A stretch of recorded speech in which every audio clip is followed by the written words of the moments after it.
Last night, we saw two games that reminded us why you should never ever celebrate too early in the NBA, even if you have an 8-point lead and 2 free throws with just a minute to go in the game. So let me explain what happened in these two thriller endings. What up everybody, my name is Stefan and this is Heat Check. Let's get into it. We start off with a game in Boston. Down by 3 with just a minute left, the Celtics are trapping Beal to get the ball out of his hands. But as you can see, now that creates a mismatch and leaves the much slower Daniel Theiss on Bradley. And the Celtics are compounding the problem even more by getting caught watching the ball. So now Beal gets a full head of steam to the basket, a great strong finish, and the Wizards have a 5-point lead with 46 seconds to go. And the entire team, including their leader, are celebrating since they can already feel this win. But look at what the Celtics do out of the timeout. Tatum is inbounding and we have Kemba screening for Theiss. To me, this is a decoy, since check out how weak this screen is. Walker is basically letting Lopez go through, and here is exactly why. Great hard pick by Daniel up top, and now you have the much slower Lopez on the perimeter trying to chase Tatum on the switch, and that is impossible as Jason goes past him, has the open lane, and easily lays it in. But look at their defense here on this crucial possession. Beal gets the switch off of Tatum, however, he will stay right there as the Celtics will kinda zone up and not allow Bradley to drive, so he either has to take a long contested shot or take what Boston is giving him, and that is the pass for the Russell Westbrook 3. He made one from the exact same spot just a few possessions prior, but the defense will gladly take their chances and play the percentages. And in this situation, it paid off as Russell is short on this shot. They take their last time out and Brad Stevens draws up this play. Everyone clears out as Tatum is getting a running start from the backcourt, and he does a double change of direction here, goes basket,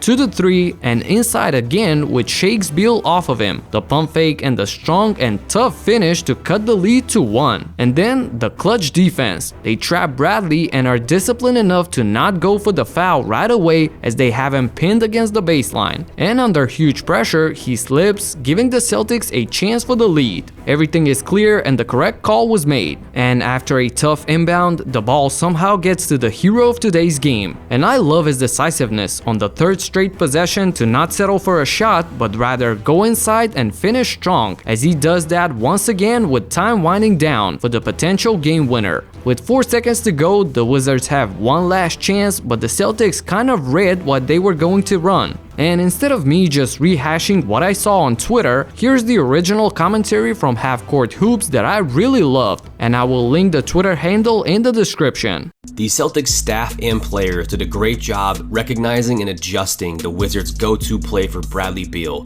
with a great trap here by Tatum and Semi Ojeleye that was probably impromptu. But they recognized the same exact set with Beal setting a back screen-to-screener action to the corner that got him a foul against the Nuggets. We can see the play starts off in basically the same formation with Beal in the middle of the paint and then a screener up top and a screener outside.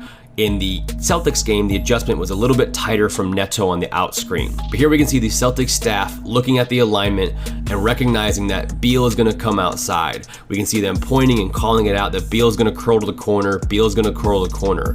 What they do is tell Tatum to don't switch any of these screens. So we're saying no switching on these screens where in late game situations would be a switch. Here we can see Tatum communicate with Theiss saying watch the back screen, and then say don't switch. So they're not going to switch.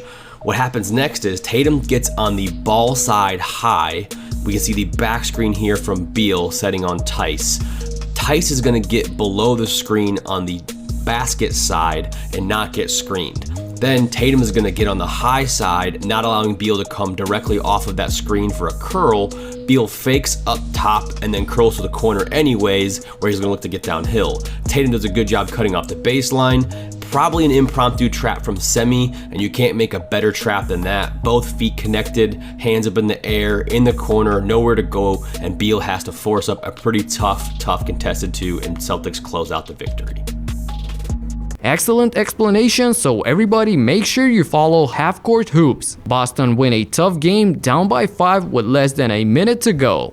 And we now move on to the main attraction of this video, and why you should never celebrate too early. Check this out. When De'Aaron Fox stole the ball and got fouled, up by 8 with just 69 seconds left in the game, nobody could blame the Kings for thinking that they got the win, especially after the refs called this a flagrant foul, which means 2 shots and Sacramento has possession. Fox misses the first. Okay, no big deal. He then clunks the second one as well. They still have the ball though and a big lead with little time left. Move the ball around and it finally finds its way to Marvin Bagley, who goes for the dunk but gets blocked by LaMelo. And in transition, a quick 3 by Terry Rozier to keep the hopes alive. 5-point deficit with 52 seconds left. Charlotte is not giving up. You can see they force the ball out of De'Aaron's hands and make a 55% free throw shooter take these. The result? 2 more missed free throws and somehow the Hornets are still in it. And on this pivotal moment of the game, look how Rozier is tightly guarded by Barnes. So he fakes going inside, uses the screen, Barnes is a step behind him, so contesting the shot, he hits the arm of Rozier, giving him 3 free throws. And check out this look that he gave to Harrison as he was chirping at him before the last one.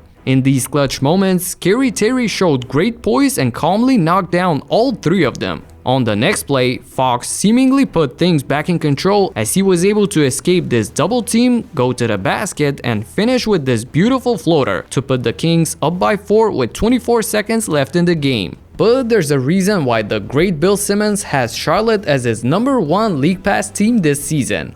All right, who's my #1 favorite League Pass team? Oh, I know who it is. I think it's Charlotte.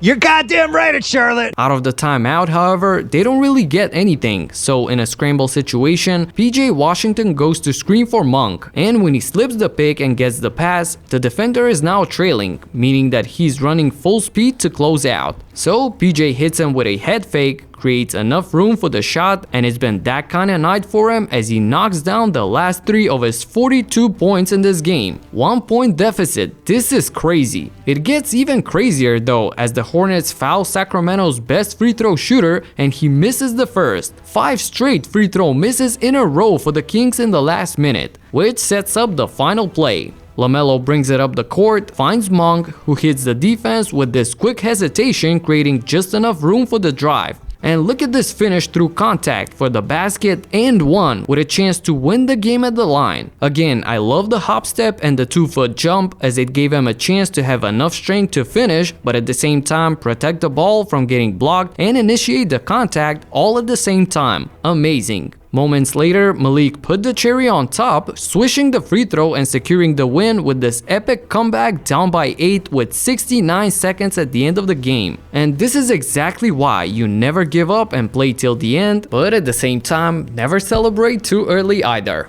That's it for now. Subscribe and talk to you in the next one. Peace out.